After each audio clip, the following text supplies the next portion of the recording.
ബിന്ദു ചേച്ചി ഇപ്പൊ എന്താ പറഞ്ഞത്? ബിന്ദു ചേച്ചിക്ക് ആരാണ് സഖാവ് എം മുകേഷ് എന്ന് അറിയില്ലെന്ന് തോന്നുന്നു. സഖാവ് എം മുകേഷിന് ഒരു ചരിത്രമുണ്ട്. ജോയ്മോന്റെ കൂടെ ഞങ്ങളുണ്ട് ജോയ്മോനെ. അല്ലെങ്കിൽ ജോയ്മോൻ എന്തിന് രാജിവെക്കണം? നിങ്ങൾ തന്നെ പറ. ആകെ ജോയ്മോൻ ചെയ്ത കുറ്റങ്ങൾ എന്താന്ന് നിങ്ങളൊന്ന് പറഞ്ഞേ.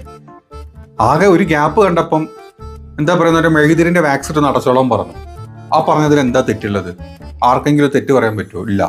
പിന്നെ പണ്ടെങ്ങോ ഒരു റൂം എടുത്ത സമയത്ത് റൂമിന്റെ അടുത്തൊരു പെങ്കൊച്ചായിപ്പോയി. അറിയാണ്ട് ഞാൻ എന്റെ റൂമാന്ന് വിചാരിച്ച ആ കൊച്ചിന്റെ റൂമിൽ 3-4 കൊട്ട് കൊട്ടി. അറിയാണ്ട് ഒരു കോളും ചെയ്തു പോയി. ഇവിടെ എന്താ തെറ്റുള്ളത്?